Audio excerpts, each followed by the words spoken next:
Jules from Jules Kitchen here, going over some spices that will be in my amazing, beautiful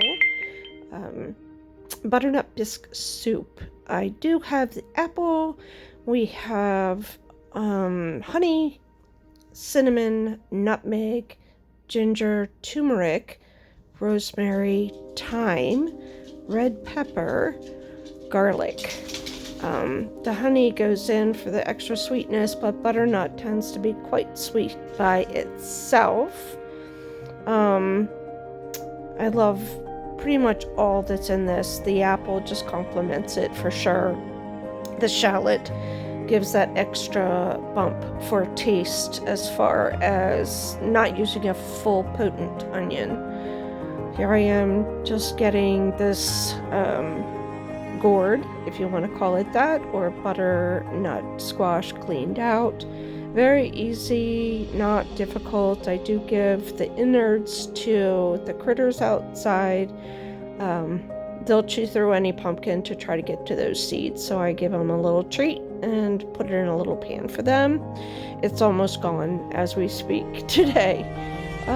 If there's anything I left out, I'm not sure. I think I covered all of it. I try to do as fresh of herbs as I can, which to me highlights everything. Of course, there's butter and cream. The cream is added in the very end, but some people add it through the mixing process to make it a little creamier. You could do that. You could add cream cheese. You can use sour cream, whatever filler you want. It's a very flexible recipe as far as what tastes you prefer over spices, cream, butter, all the extras that, vamp it up. Again, I hold on to all the scraps. I give them to the critters.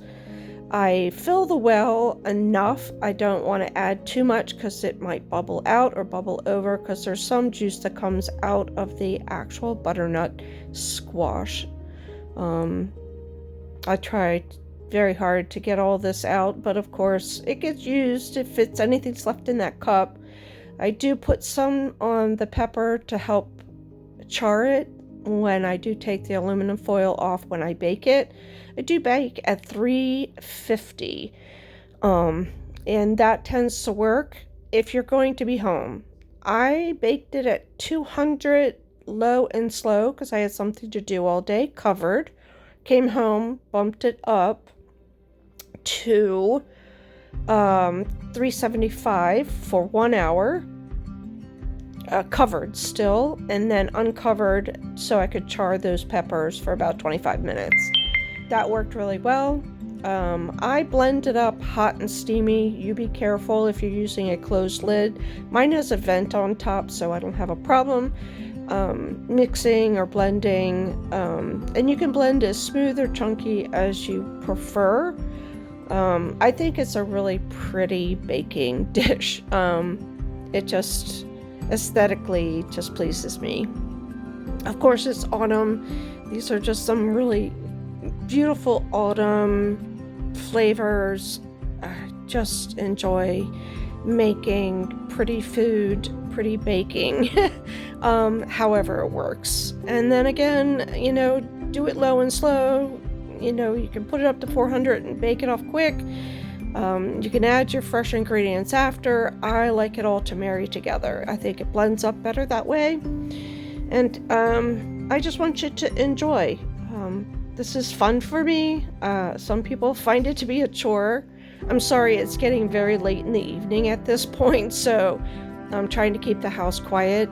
If you haven't noticed, I feel like I have like a little phantom shadow ghost in my videoing, especially through the dusk hour here. You'll see it more on the table. It's Halloween, so get a little spook factor there for you.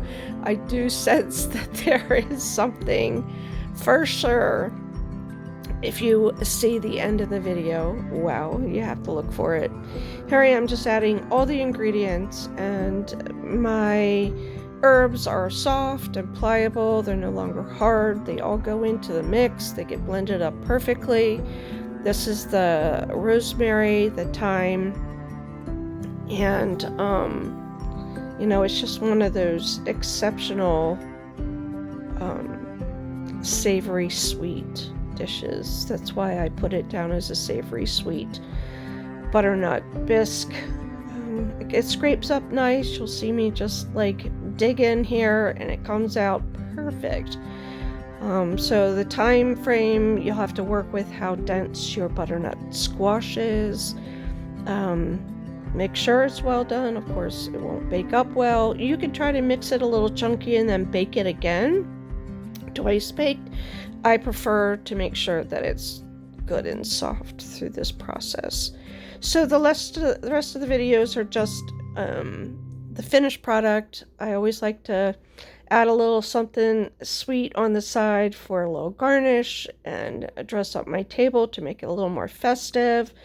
You do it how you like it for your family. I end up jarring up the bulk of what goes into the white dishes here, and then I do serve up my typical bowl full with bread. You could do it with crackers, you can do it with a meat, you can do it with any side you want, pork or otherwise.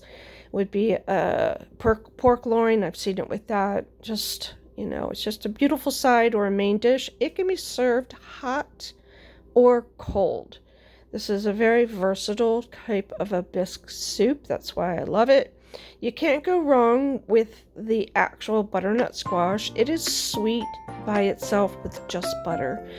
You don't have to go crazy, add anything else. Just keep it sweet the way it is naturally.